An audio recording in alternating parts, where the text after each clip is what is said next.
and he is none other than Zack Smith, legal fellow at the Heritage Foundation. You can follow him on Twitter at TZSmith. Also, all things Heritage at Heritage on Twitter as well. Zack, good morning. Thanks for joining us here on Morning Line. Thanks so much for having me on. I really appreciate it. Yeah, Zack, great to speak with you again, my friend. So, Zack, let's first, I don't think I've spoken to you since, I think it was before the confirmation hearings began. First of all, for anybody who was, and I'm sure a lot of Americans did not catch a lot of the hearings. They were in the middle of the day. People are trying to get back to work, try to keep food on the table, the lights on in their homes. The kids are at home doing school, or some of them are going back to school, actually doing school. So Amy Coney Barrett, Zack, how impressive of a figure was she on Capitol Hill last week? Well, I thought she did a phenomenal job at her confirmation hearings. Unfortunately, the hearings are largely political theater. There's not a lot of substance to come out of it. But when Amy Coney Barrett was given a chance to explain her judicial philosophy, explain her background, why she's qualified to be a justice on the Supreme Court, she hit a home run.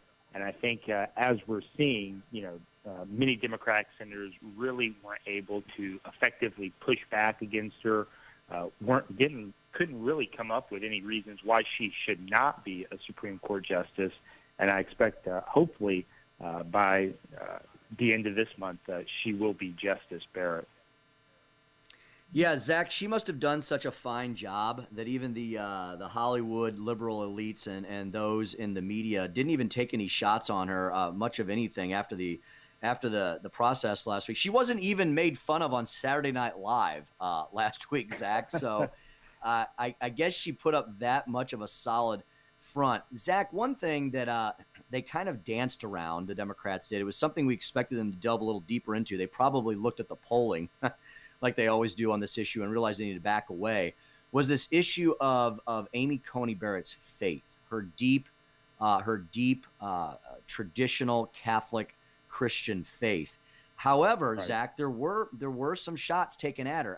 My question to you is, it's really dangerous to go down that road, isn't it? And I thought the Democrats learned a lesson when JFK, back in 50 plus years ago, had to tell them that having religious tests is no way to pick a president or a Supreme Court justice, for that matter. 100%. Our Constitution says we don't have religious tests to hold a public office.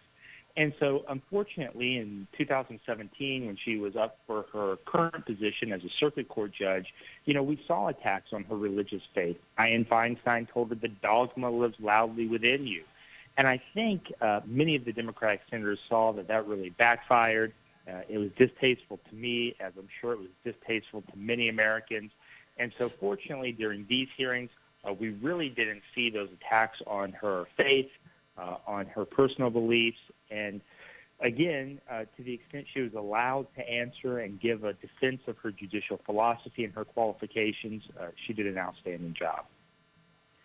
Zack, switching gears a little bit, yourself and another friend of the show we've had on, Hans von Spakovsky, published a great article at the Daily Signal just a few days ago called "Government Officials and Federal Judges Both Need to be Reminded There's No, quote, pandemic exception to the Constitution." Zack, I thought we were past this. We saw many instances of absolute authoritarians using their power absolutely back in the spring. Governor Whitmer of Michigan definitely comes to mind. What's been going on lately? I mean, there's actually been several federal court decisions slapping down some of these officials from governors on down for unconstitutional exercises of their authority during this pandemic. And that's absolutely right. And unfortunately, we're at the stage in election season right now where the litigation is coming fast and furiously. And so almost every day it seems like there's new litigation being filed, there's new court decisions coming out. And really what we're seeing is the Supreme Court and the lower federal courts are really embracing this idea that federal courts should not interfere at the last minute in election. It creates confusion. Many voters have already relied on the existing procedures, and it's really up to state officials to decide the best way within the bounds of the Constitution to run their local elections. And so we've seen some trial court judges forgetting that, and then with the circuit courts and the Supreme Court weighing in saying, no. We shouldn't weigh in as federal courts at the last minute and change and upend these election procedures. And so a lot of the recent court decisions have trended in that direction.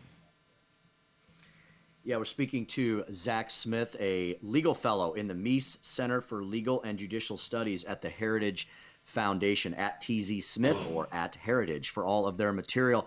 Zack, shouldn't it be tantamount during a healthcare crisis of this level, of a global pandemic? Shouldn't leaders be more concerned with protecting and securing rights of people, especially in a representative free democracy like ours, instead of constantly finding ways to take away people's rights or the ability to have an income, earn a living, send their kids to school? I mean, shouldn't that be what these leaders seem to have things turned on their heads and upside down?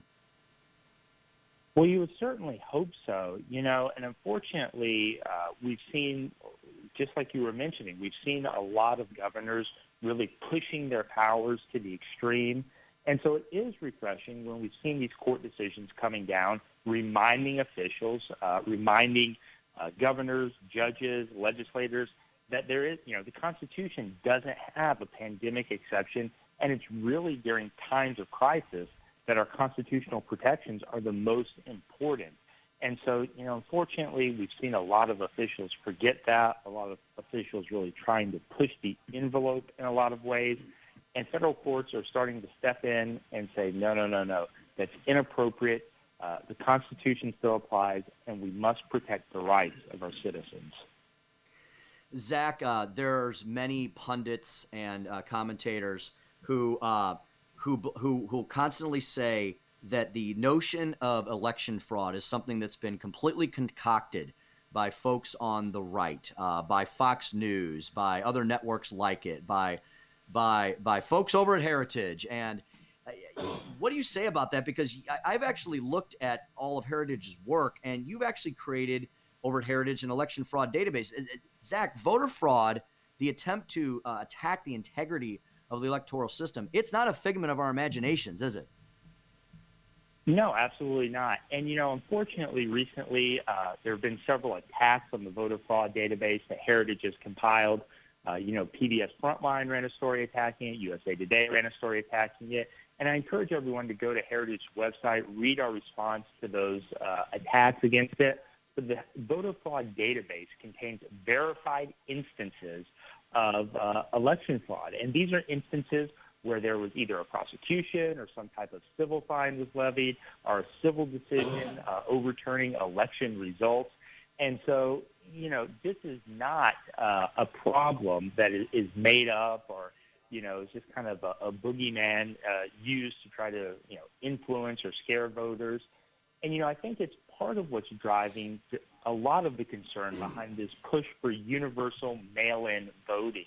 Historically, mail-in voting is less secure than in-person voting, and that's especially true when the voter rolls in many, many states are so out of date and so, full of problematic instances of people who are dead or who have moved out of state still being on the rolls and who would potentially receive a ballot under this universal mail-in voting push. Jason? Hey, good morning, Zack. Nice to meet you for the first time. I've got a question for you.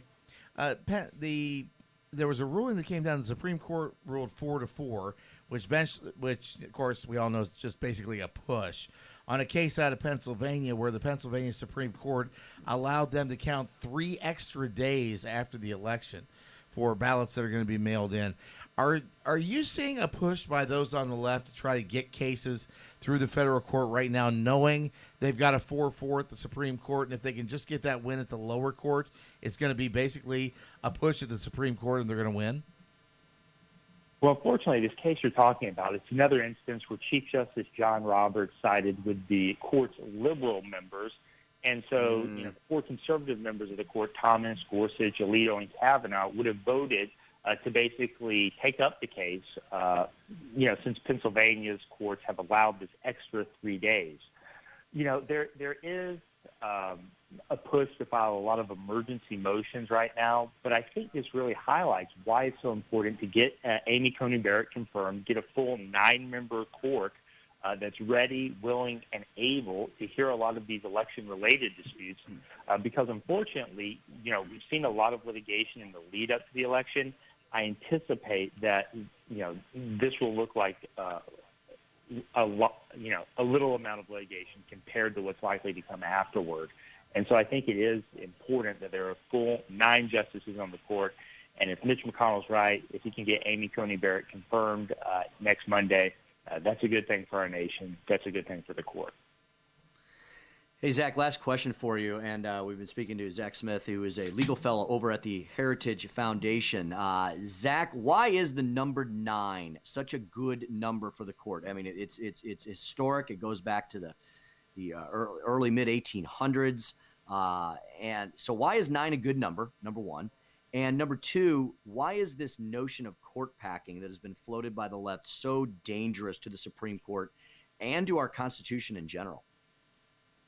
Well, like you said, 9's a good number. It's historically, there have been brief fluctuations, but for many, many years, since the late 1860s, 9 has been the number of justices on the Supreme Court. It's an odd number, allows a resolution to be reached, and it's still a small enough number where the justices can have a robust debate, get to know each other personally, deeply discuss the issues in a way you couldn't do if there were 15, 20, 30 justices on the Supreme Court.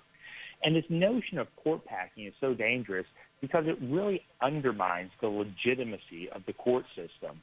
The last time this was seriously talked about was in the 1930s with FDR, when FDR wanted to pack the court to push through a lot of his New Deal legislation.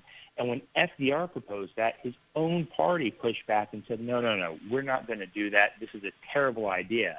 And again, it's a terrible idea because it undermines the legitimacy of the courts. It politicizes the courts. Mm-hmm. And really, once the political parties start to go down that path, where does it stop? Because if the Democrats do it, unfortunately, the political reality is the Republicans are probably going to do it as well.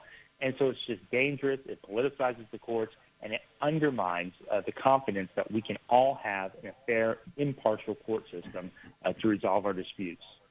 Yeah, it's really just tearing down the systems we've established for over 235 years, and it threatens to turn us into a third world banana republic. It's just unreal.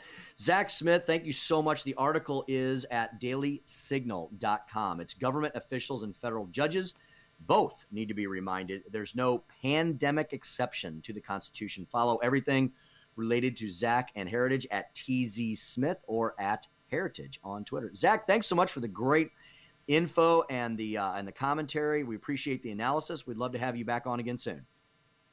Thanks so much. I look forward to it. Take care.